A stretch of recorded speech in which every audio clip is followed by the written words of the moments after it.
Welcome to the Sunday service of CSLN. We are a welcoming and inclusive community of inspired individuals caring for and about each other and the entire planetary family. The Center for Spiritual Living Nashville offers spiritual tools for anyone seeking a deeper connection with God, Spirit, a higher power, or universal truths. Be sure to subscribe below if you enjoy our programs. Now please enjoy today's service. Good morning and welcome to CSLN and our morning online service. It's our Sunday broadcast. We're looking forward to giving you a wonderful service today, and we're so glad you're with us. We have a great program. We're featuring the message from Reverend Dr. Jim Lockard, and we have music by Antoinette Olson and Gabe Berdalis. Now here's Antoinette, and our music director, Larry, will be joining them. Thank you, Gregory. I got a call from Antoinette this week telling me that my music is too quiet. We need to pick it up. So you could set it up. Gabe and I wrote this song, and the impetus for it is I have this little plaque that says, "Always believe something wonderful is about to happen." And so I think what you notice and what you look for, you find. Go. 1, 2, 3, 4.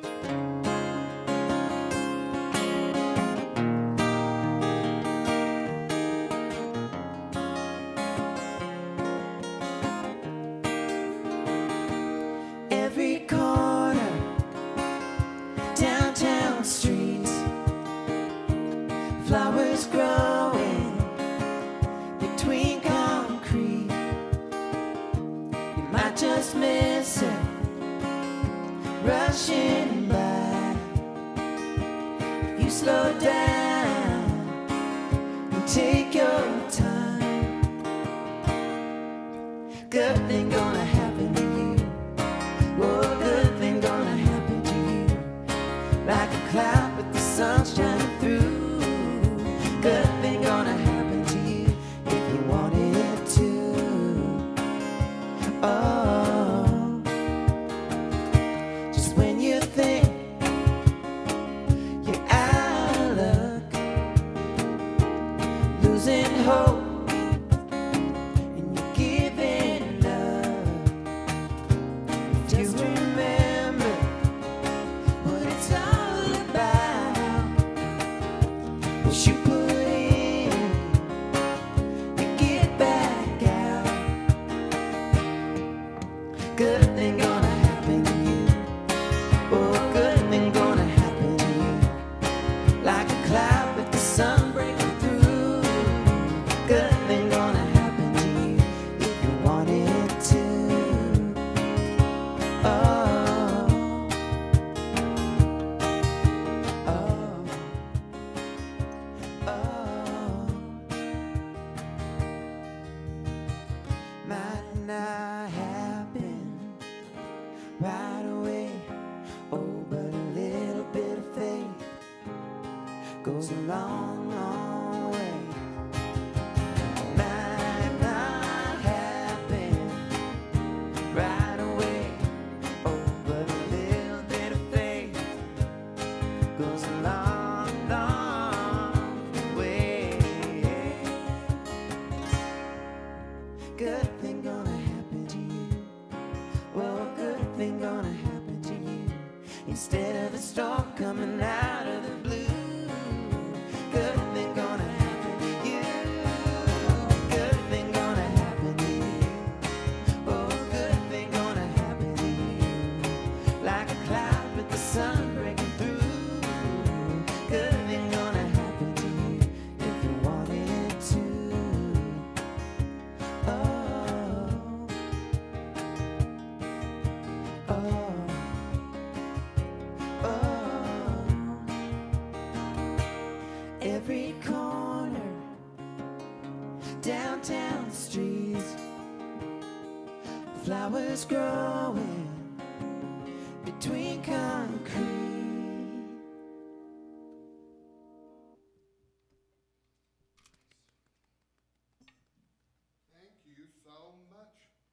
Antoinette and Gabe and Larry, and that's Michael over there on the beatbox. We're so glad to have you back. Lovely. Okay, good things are going to happen, and we're excited about that, and we're excited to make that happen in our own lives. I would like to welcome now to the stage our practitioner extraordinaire, Carl Franklin, who's going to do for us a reading and our opening treatment. Carl. Good morning. We're so glad you're joining us today. We have such wonderful things going on here. And this reading that I wanted to read to you this morning is from John Waterhouse's The 5 Steps to Freedom. I have read this book through and through. If you're able to, get a copy of it. The simplest, most effective way I have found to identify the truth in challenging situations and circumstances is to express authentic gratitude. When I open my heart widely and trust that my life is a perfect expression of spirit, I cannot help but see myself in the purpose and the meaning of my life more clearly. Our gratitude, in a powerful way, allows us to see the value in any situation, no matter how difficult or troubling it may seem. When we experience a catastrophic circumstance in our lives, our immediate reaction will want to be for the problem to go away. Yet, within these circumstances, the deepest meanings and the most profound understandings of life always reveal themselves. When we express authentic gratitude for the conditions, circumstances, and relations of our lives, we open ourselves to more fully seeing the gifts of spirit that surround and permeate our every moment. When we practice spiritual mind treatment, we recognize the presence of spirit. We identify ourselves with the oneness of spirit, and we realize the truth of the circumstances of our lives. We realize this truth even before we experience the physical manifestation of that which we desire. And although we have done this powerful mental work, it might not take too much for us to slip back into a state of fearing that which we have already proclaimed, that it may not never materialize. To avoid sabotaging our treatment in this way, we must maintain the energy of our realization by knowing without hesitation that it already exists.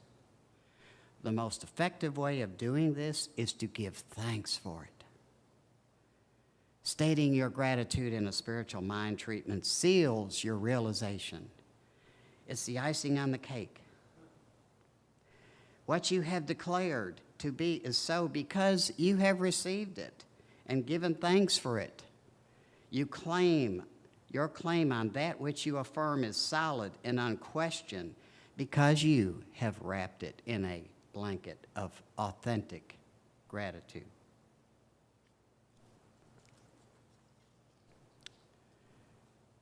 When we recognize spirit and know that our lives are a divine expression of this one spirit, we must also recognize that all of life has been a divine journey. Spirit did not just show up one day.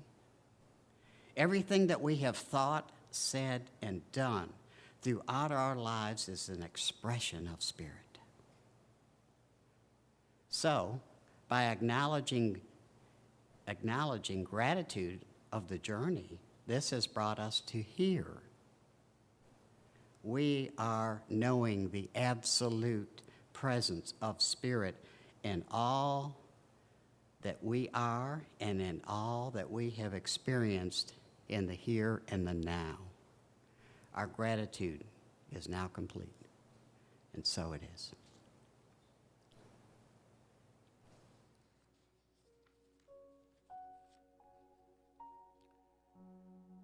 As I speak this treatment this morning,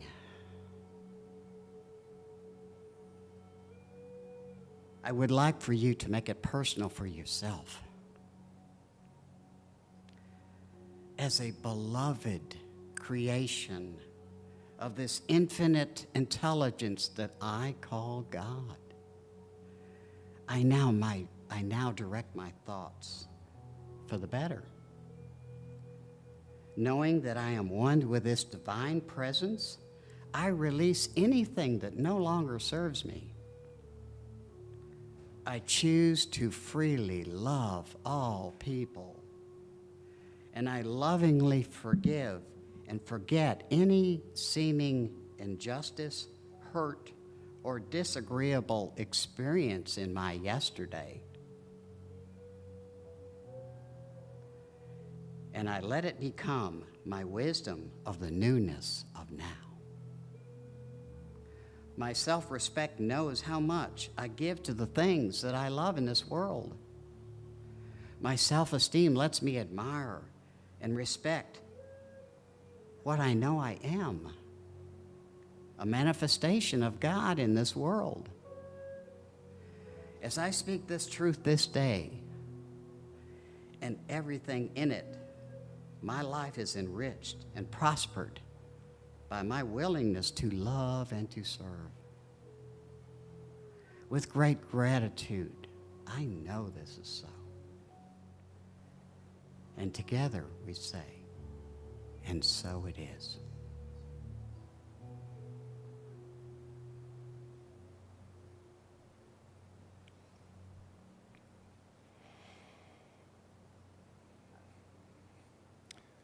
Thanks so much, Carl. That was really terrific. I appreciate it. And also, Larry and Jamie Collins is here with us doing Native American flute. So thank you. That was special. It's now my privilege to introduce our speaker today.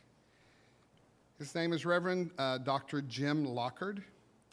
He can be found at jimlockardtravels@yahoo.com. So I'm going to just wanted to get that out first, because I'm going to say some of his bio, but not all, because Jim has done a lot and he is worthy of your attention. I'm going to urge you to go out to his website. Dr. Jim Lockard is an ordained minister, teacher, speaker, author, blogger, coach, consultant, and thought leader. He was raised in Baltimore, Maryland, and he is currently living in Lyon, France with his wife, Dr. Doreen Cotter Lockard.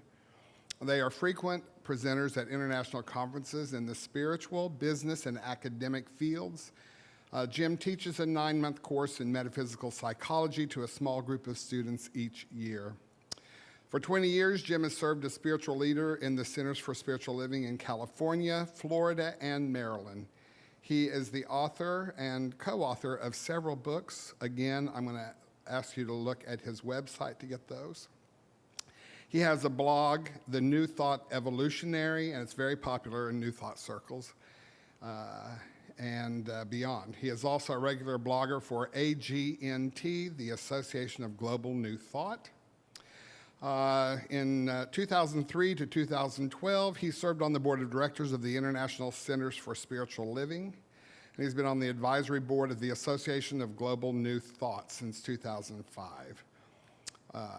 I'm going to ask you again to go to his website, jimlockardtravels@yahoo.com, and read more about him and all of the wonderful things he offers to our lives and to our world. I am so pleased to be able to present to you from Lyon, France, Dr. Jim Lockard. Well, good morning. It is so great to be with you. I'm Dr. Jim Lockard. I'm speaking to you from Lyon, France. I have a photo or two to show you in a minute. And it's wonderful to be with you on this Sunday. I visited your community quite a while back when we had the old Religious Science International Conference in Nashville. And I've been to Nashville a few times. And I consider Dr. Mitch and Reverend Donna and some of the other folks there dear friends. So it's very wonderful to connect. So as I did mention, let me share my screen a bit. I did want to we're going to talk a little bit about the science of mind. I thought that would be a good topic to cover today, especially given the times we're in. And as I said, I'm coming from Lyon, France. It's the second largest city in France. I've been living here now with my wife, Dorianne, for about almost 3 years now. And this is just a few photos. This is looking across the Saône River toward the old town, which is just from, there have been people living on this spot for 45,000 years. It's kind of hard to imagine. And up that hill, there are Roman amphitheaters and all kinds of the amazing mosaic floors have been discovered and so forth. It's really quite, the history is quite remarkable. And most of the buildings you're looking at come from the 15th century. So this is City Hall, called Hotel de Ville, and the plaza in front of it give you a sense of kind of what the older part of the city feels like. And this is our central park. It's called Parc Tête de l'Or, or the Golden Head. It's about 700 acres, and this is a lake that's sort of in the middle of it. There's a zoo, botanical gardens. It's only a few blocks from our apartment. Lyon is known as the gastronomic capital of France. Most of the major cooking schools are here, and the restaurant scene is, as you can see, quite amazing. So if you like food, you'd love Lyon. And just another shot of some of the meals we've had over the last couple of years. Just some, that goes from very inventive, very creative, very, ornate, down to the Lyonnaise cuisine is very basic. This used to be the center of the silk industry. So a lot of people that worked in the silk industry needed good, solid food. So when the Lyonnaise cuisine is really quite remarkable. Okay, so let's talk about the science of mind. Dr. Holmes, in his wisdom, I think, created a philosophy that we can use regardless of what circumstances we find ourselves in. That, to me, is one of the great strengths of our teaching. What we often fail to do, and I fail to do it from time to time in my own practice, is prepare myself for adversity. I sort of work within whatever's going on, and I develop my consciousness to that level, and then something happens that's bigger than that, if you will, and I get knocked off balance. So what we want to do ideally is do our practices so that we are prepared, if you will, to be knocked off balance. We're prepared to step out into the skinny branches of life, if you will, whether we're doing that voluntarily or involuntarily. So I have this image from the other day I saw on the internet. I think it speaks to sort of where we are globally. In terms of, we're in the midst of this pandemic, the COVID pandemic. There's a recession coming as part of it and behind it that may, in fact, impact us in a more serious level or a more significant level, not more serious, more significant level. And we've, of course, got climate change happening and potential biodiversity collapse. So all this stuff is going on or is going to happen. Plus whatever's going on in your own life. You may have illness, you may have family issues, you may have financial issues, whatever ad infinitum. So we are being called to express at a more powerful, higher, deeper level than in quote unquote ordinary times. Now there's no such thing as ordinary times. We know that everyone is going through whatever they're going through, but the idea is to develop a sense of connection, a sense of relationship, and ideally a sense of mastery of the kind of teaching that can carry us forward. So to me, that teaching is the science of mind. And I think it helps to look at myself and look at my circumstances using these three questions. The first one is, what am I to do?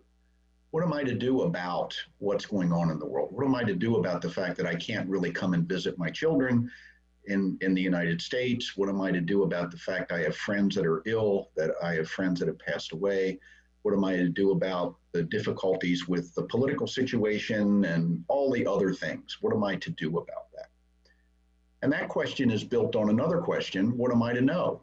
What is my level of awareness in terms of what's going on? How well do I know myself and my own inner functions? How well do I know what's the truth? How have I developed the ability to discern good information from inaccurate information? Have I developed the capacity to know my teaching well enough that I can apply my spiritual technologies, if you will, in effective ways? And that question is built on another question: how am I to be? And the being nature is, who am I being in this moment? How have I developed the awareness of my, you might say, my soul nature, my authentic self, my capacity to express from a place of power, a place of love, a place of compassion? So, you know, I believe, and I think, I'm sure Dr. Holmes believed, that we already show up. We show up on this planet in this incarnation with access to everything we need to express a being nature that is sufficient for whatever it is we encounter.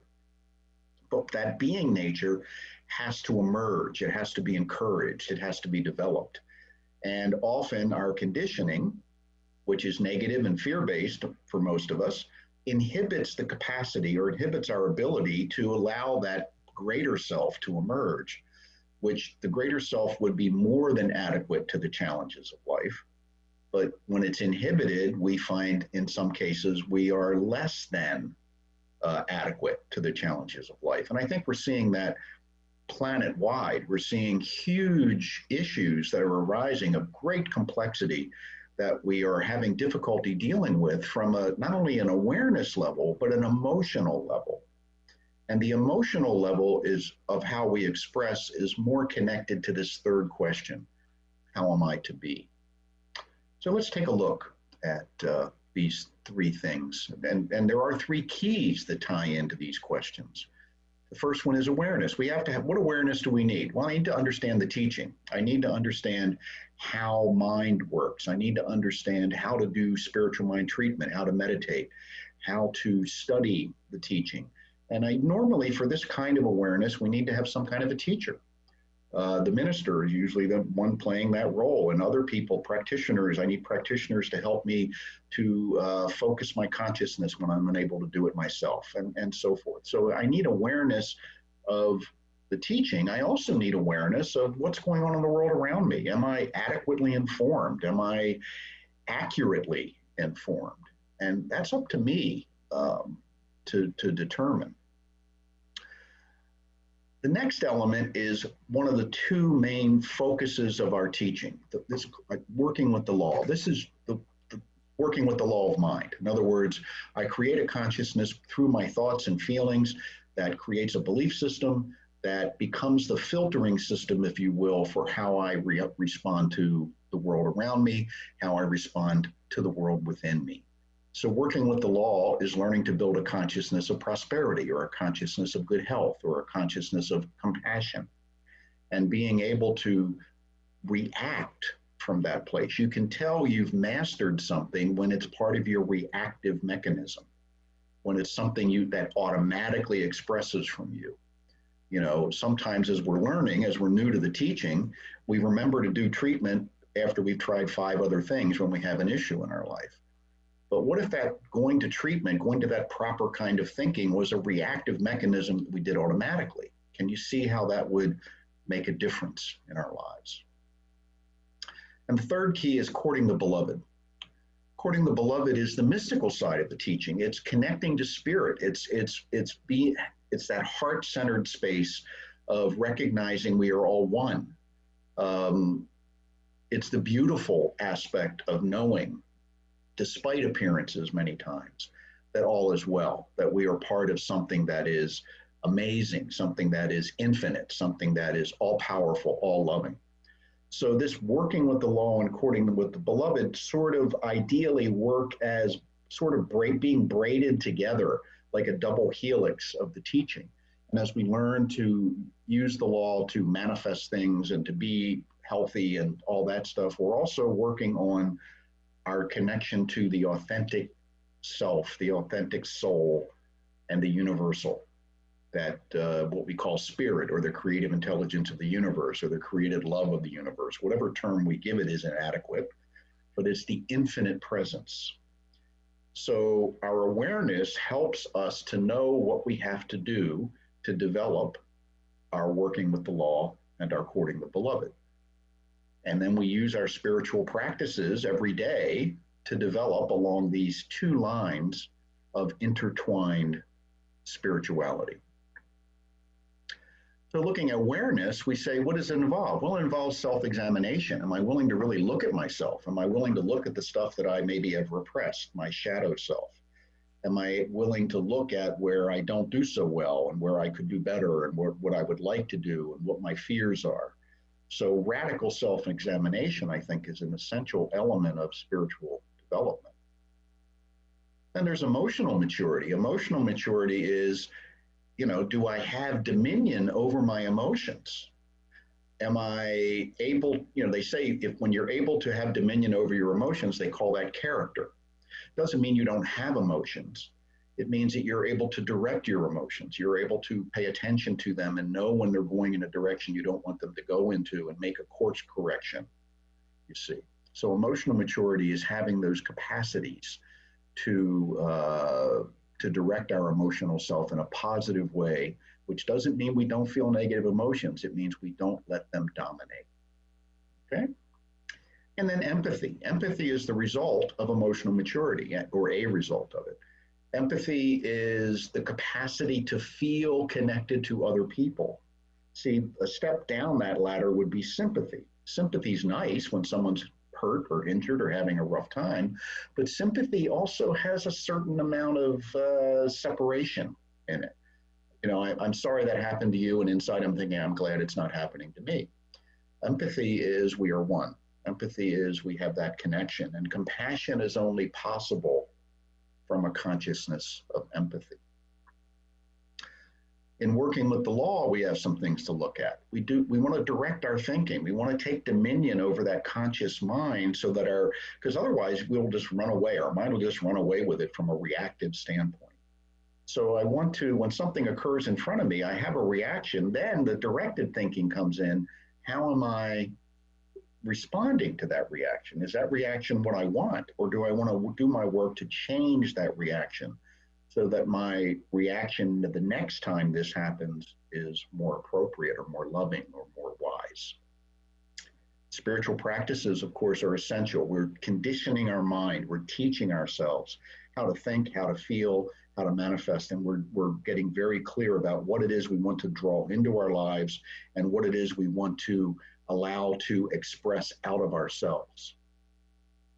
And spiritual intelligence, which builds on emotional intelligence. Spiritual intelligence is more a sense of being at equanimity no matter what is happening, being able to understand things from a spiritual perspective. And a spiritual perspective means oneness, means connection, means love, means compassion.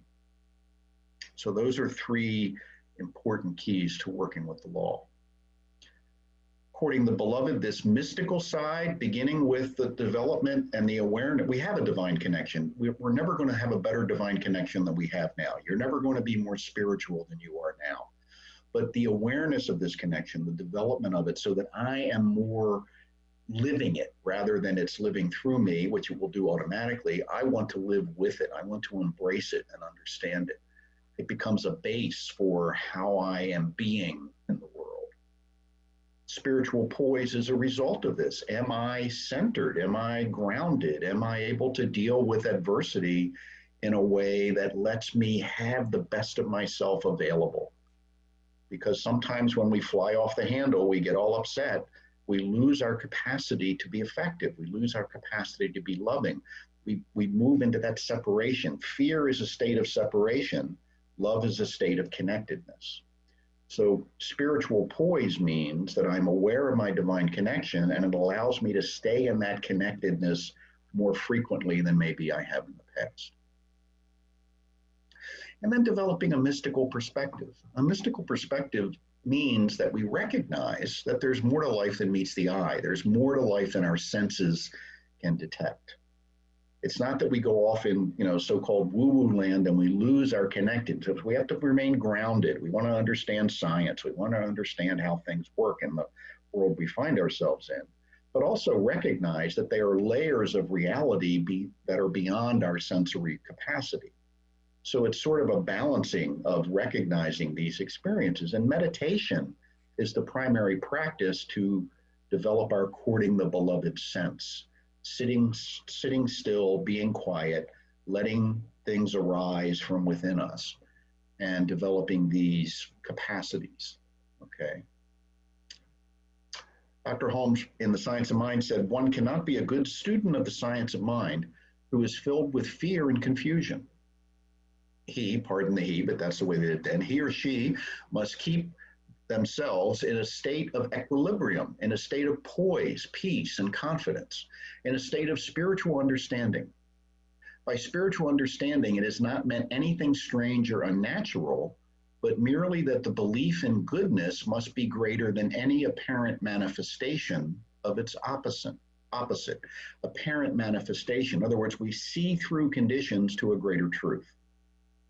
And he goes on, it is this science of faith we are seeking to uncover, a definite technique that will conduct our minds through a process of thought, if necessary, to that place which the sublime minds of all ages have reached by direct intuition. So this is that sense of connection, that sense of depth, that sense of oneness that we are all seeking to realize. It's the ultimate reality that we often lose in our cognitive development, in our emotional development. You know, I don't care how well you were parented, you probably developed a shadow side that would serve you if you were to go into that shadow side and reveal some of the things that you repressed because they didn't seem to work. Sometimes we repress very good qualities. So maybe it wasn't safe to be intelligent in your house when you were little, or maybe it wasn't safe to be outspoken. So you shoved that inside and repressed it. So spiritual practice can help us to open that, to open to a greater realization that we would be more balanced, more connected, more able to use all of our faculties if we brought those qualities to the surface. And some of the negative qualities we repressed. And also, when brought into a balanced person, into a balanced psyche, can give us greater capacities. You know, so there's a lot on the shadow. I highly recommend you do some reading on the shadow, the Jungian work. I think it's, and if you're really into it and you really want to do some good stuff, have some Jungian therapy, because I think it's the one psychology that really ties into spirituality. I do a 9-month long course from September to June each year. And it involves looking at a lot of the Jungian, the shadow work. It involves looking at some models. It involves studying Joseph Campbell's mythology and Ernest Holmes. And then the students gather in France in a chateau for a retreat in June. We weren't able to do that last part this year. So we're going to hopefully be able to bring everyone from the last year and this year into France this coming year in 2021. But the point is, it's a 9-month course that really immerses you in this depth work, because I find that's what I needed. You know, I taken a weekend class here and there and listening to Sunday services and reading a book here and there doesn't necessarily give you the sustained kind of an approach that we tend to need, because we're trying to overcome years of conditioning. And there isn't a weekend seminar in the world that will overcome years of conditioning unless you take something from that seminar and apply it every day. So this idea of to the place which the sublime minds of all ages have reached by direct intuition. What he means is developing a sense of inner knowing, developing that awareness, working with the law, courting the beloved, and bringing them all together. So what am I to do? What am I to know? How am I to be? And you can look at this in any area of your life. What am I to do in relationship to what's going on with COVID-19, for example? What am I to know about it? How am I to be? What am I to do about climate change? And that's based on what am I to know about it? How am I to be? What am I to do about the fact that I'm in a relationship that isn't working? What am I to do? How am I to know? Or what am I to know? And how am I to be? And by thinking of it from this perspective and applying our spiritual practices and science of mind knowledge, we can work through to develop doing things that are effective. But the doingness has to be based on the knowingness and the beingness. Does that make sense? So imagine this sort of like a pyramid, and the foundation of the pyramid is beingness. I want to develop a positive, loving, empowered sense of beingness. And I want to know what's necessary for me to do that. And then I want to do things that are expressing from that place of a deep beingness and connection. So that's sort of how I see applying the science of mind to current world situations, to what's going on, to what's happening in your own personal life, to what's happening with your spiritual community. Your community is in a period of transition again, you see. And then with all the confinement and all the other things that are going on, we're moving through one of these transitional periods in time that is taking us from something that was to something that will be, and we're not clear on what will be. So my sense of my role, how am I to be through this, is to be grounded in spiritual poise, connected to the one, and curious. What am I to know? Well, I want to know the information I need to know. What's the best practices? Who are interesting people that I can be reading and studying and connecting with online or however? I want to know what's important for me to know. And I also want to know what is not mine to do. See, none of us is going to solve all the problems. You need to find what sings to your heart, if you will, what resonates within you, and work in that area. And what am I to do? Well, I'm to do my practices every day. I know that regardless of what the circumstances are. Perhaps mine to do is to become active in the community in some way in terms of a specific issue, Black Lives Matter or good governance or, ethical elections or whatever the issues are. Supporting healthcare workers, finding ways to give meaningfully, you see. And at the same time, I have to be taking care of myself because maybe you're out of work because of the situation now. Maybe your family is in disarray. Maybe you have friends who are ill, or maybe you're ill yourself. We also have to apply these same questions to those personal issues so that I can bring the best of myself to whatever it is I choose to approach. So in terms of this structure, I see the science of mind as primarily filling that what am I to know place. And it teaches me how I am to be and then what I am to do. But there's more to know. I need to be aware of the world around me. I need to find good sources for information and news. I need to be aware when I'm being manipulated. I need to develop that kind of a sixth sense. A good BS detector is essential these days because we can't know everything. The skill today is discernment, which means the ability to find accurate information in a tide of information. So these are things that our spiritual practices can help us to do. If you're interested, I have a blog that I write on fairly regularly on New Thought topics. It's called New Thought Evolutionary at .wordpress.com. But if you just Google New Thought Evolutionary or Google Jim Lockard, you'll find me. Love to have you connect and make comments on the blog and so forth. We reach several thousand people with every post. And it's something I enjoy doing. Is my kind of a big part of my ministry, the blog, and then that 9-month course, and then doing occasional speaking and so forth like this. That's sort of my ministry these days. Okay. So let's close with a prayer treatment meditation. And I'm going to say a prayer treatment. Meditation to me is a totally passive thing where you just sit and be. Treatment is the active part of the conversation with spirit. Meditation's the listening part. Treatment is the active part. So I invite you to join me in consciousness. And just take a nice deep breath. And this I know. The perfection of spirit is right here, right now. There is nothing missing, nothing limited, nothing obstructed in spirit's expression because it is in the process of co-creating and expressing as the whole universe. So I know there's nothing absent in spirit. And what I am coming to know in myself is that there is nothing absent in me. I am open and receptive to a greater idea, a greater potential, a greater realization of who and what I really am. I let go of limitation. I allow old ideas to dissolve. I shed the past as the snake sheds its skin so that I can go forward into a future unimpeded by past limiting ideas. I know that I am an empowered being. I am a spiritual being having a human experience. And I accept what is in my life as mine to do. Whatever shows up is mine. If it wouldn't be there otherwise.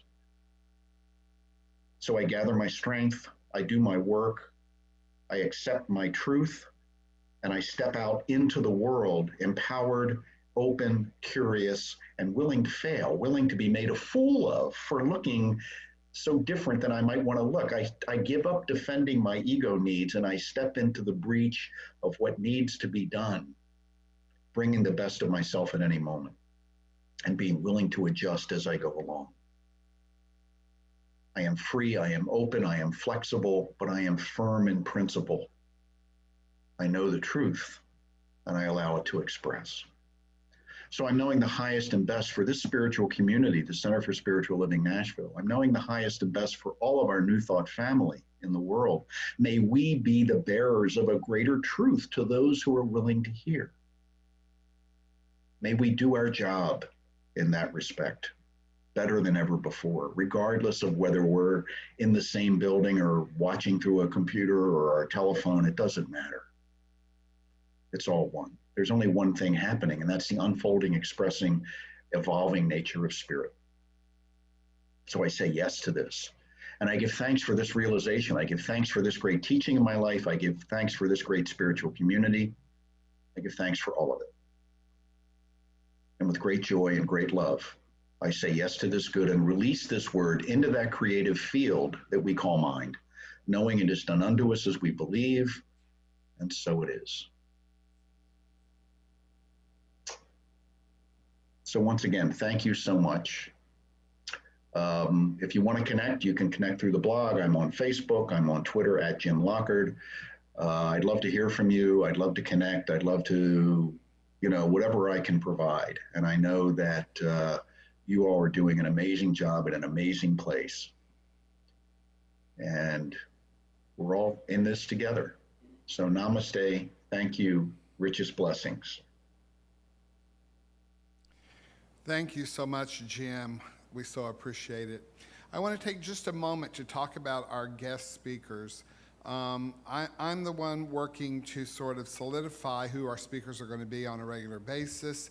So I'd love to hear from you. If you have ideas about who speakers, that that you admire, that you think would be good for us, you can reach me at gregoryfishernashville@gmail.com. I'm going to give you my personal cell phone number because I'm wacky that way. It's 615-496-4324, text or call. I also would advise you could go out to CSLNashville.org, and there are ways there that you can contact, and those will come to me. But I'm looking forward to some of the people we've got coming up. We're going to hear from Reverend Rosemary Cathcart again soon, Dr. Dennis Merritt-Jones again soon. Others that are coming up are more some of our local people here within our church. Reverend Bonnie Barber will be speaking. Reverend Laura Landris will be speaking. Reverend Lynn Bennett will be speaking. I will be speaking. And then there's this guy you've probably heard of, Reverend Dr. Mitch Johnson, will be speaking to us in the next few weeks, actually. So looking forward to that. Also, Martha Creek is coming up and some others. But also we'll be doing some services where we'll have music and message presented together. Jody Soland is coming in the next couple of weeks. Stowe Good, which is Stowe Daly and Karen Taylor Good, will be coming to us. Let's see. Annie Sims, our beloved Annie Sims, is coming to us. And who else? Charles Holt. I was able to reach him this week. So Charles will be coming to us.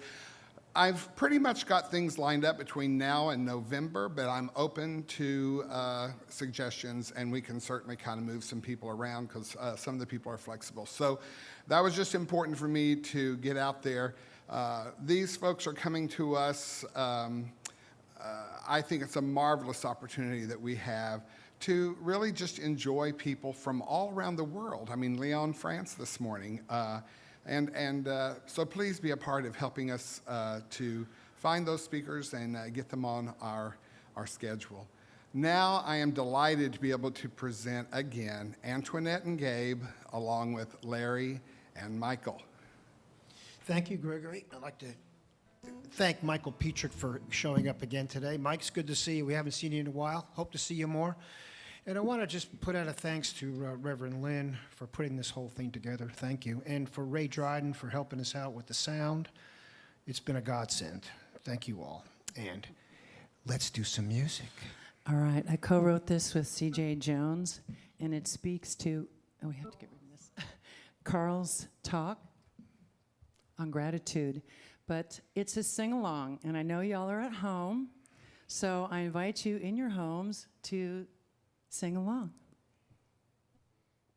Just wear your mask. Just wear your mask. Actually, you're at home. You can take it off, right? I'm sorry. Go ahead.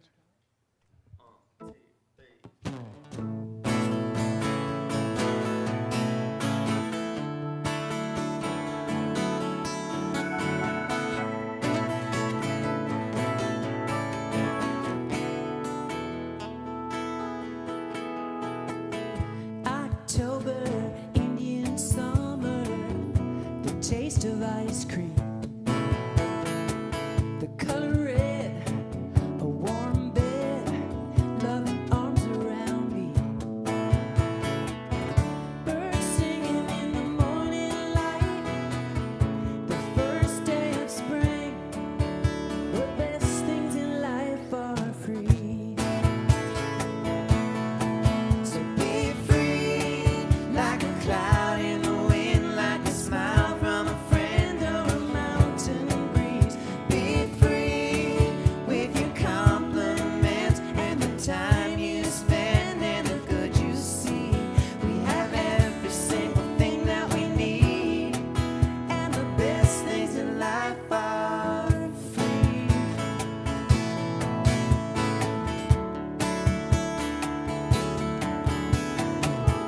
Good loving, giving something, a sweet memory, a fast song, an old dog, watching kids climb a tree, a lazy day, a prayer to pray, the sun shining down on me. The best things in life are free. So be free, like a cloud in the wind, like a smile from a friend or a mountain breeze. Be free with your compliments and the time you spend and the good you see. We have every single thing that we need, and the best things in life are free. Free, free, best things in life are free.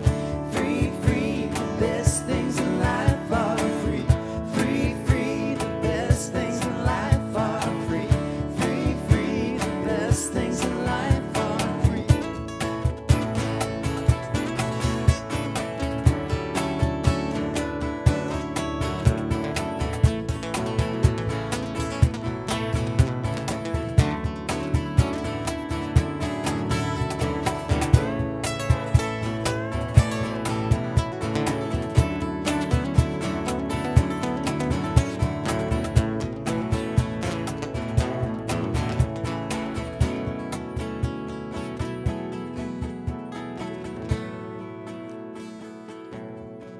When my time is up in this beautiful place and the band plays Amazing Grace, don't cry for me, 'cause I just got wings and I know my soul will be flying free, like a cloud in the wind, like a smile from a friend or a mountain breeze.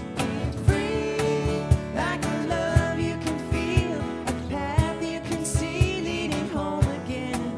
We have every single thing that we need.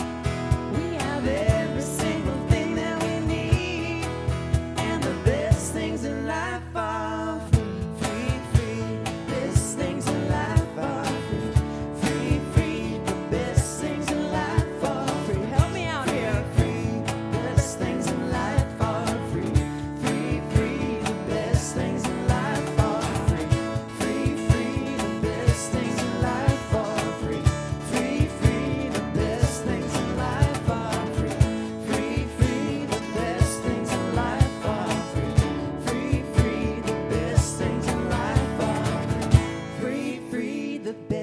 things in life are free.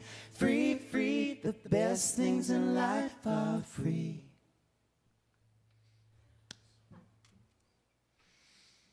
All right. Thanks, y'all. You know, I had one job today. That was to move this mic so that it wasn't in Antoinette's way. Oh, one job. Okay. Anyway, Antoinette moved it on her own because she is a trooper. All righty.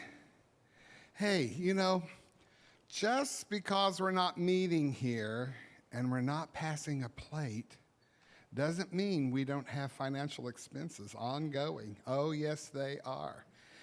So I really am encouraging you to go out to our website and make your contributions, your tithes and your offerings that you would normally make, that you would drop in that plate. Think about a virtual plate, okay?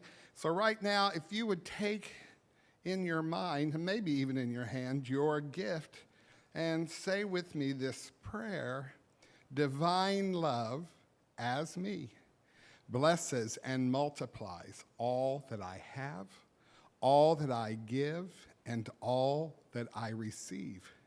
I give in abundance, and I receive. And so it is. Okay. I'm going to make a few announcements. I'm going to try to be quick here because our time is about up. We are so delighted to be in this sanctuary this morning, those of us that have gathered here. There's about 11 people here, but I'm glad to see those faces. I'm glad to see Antoinette and Gabe. I love seeing Lynn. Lynn and I are working together quite a bit these days. Michael, Ray, Carl, Larry, that scalawag.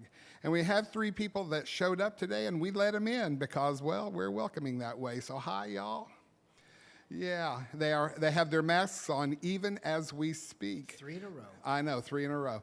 I will tell you that over the next few weeks, we have some plans about we can have 25 people, up to 25 people here right now.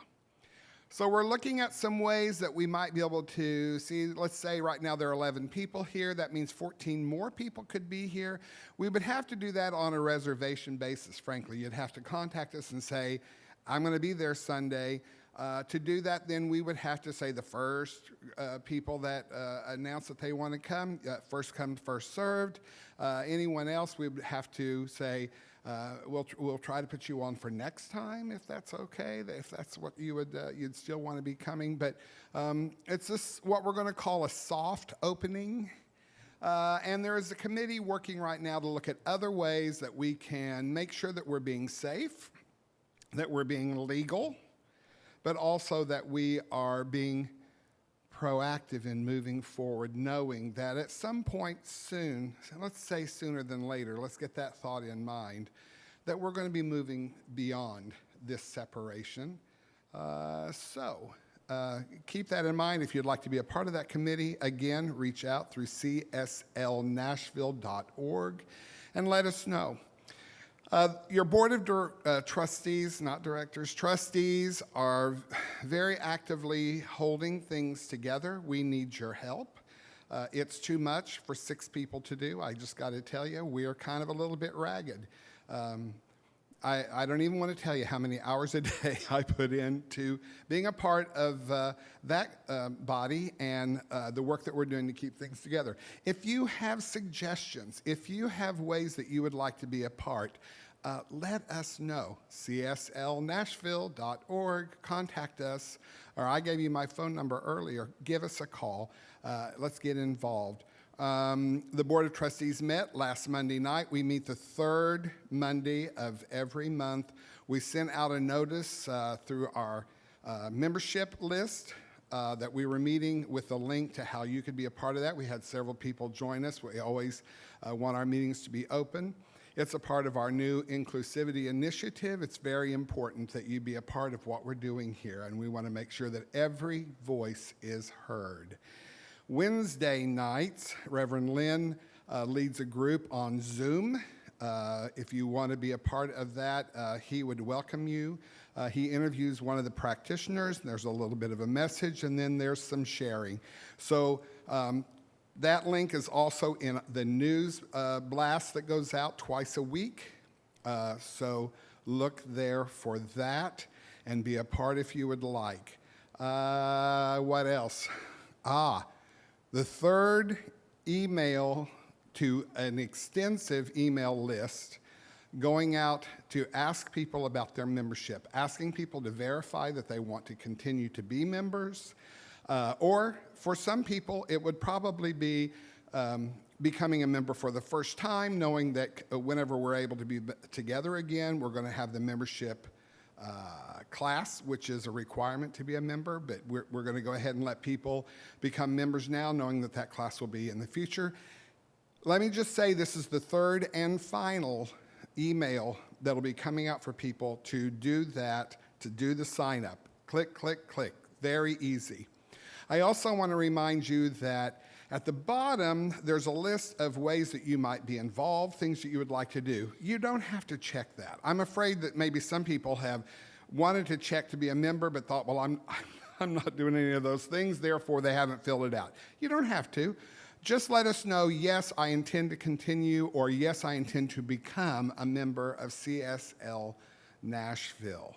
And send that to us. So far, about 100 people have verified their membership or asked to become members. We're excited. We'd like to see that list grow.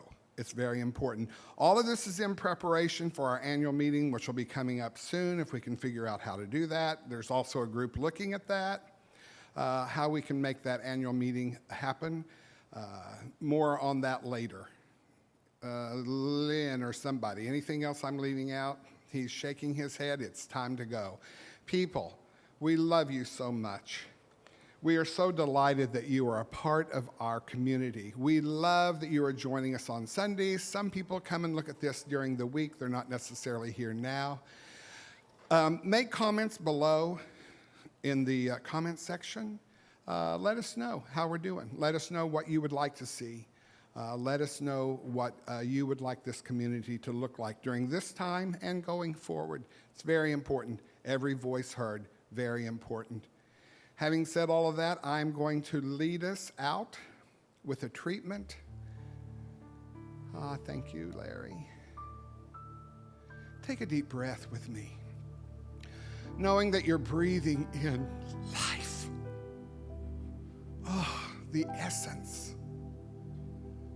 the energy. Feel it in you. Feel it running through you. That energy that is the one thing. Know that it connects you with everything. Know that it is the beginning of love. It is the beginning of life. It is the beginning of abundance. It is the beginning of healing.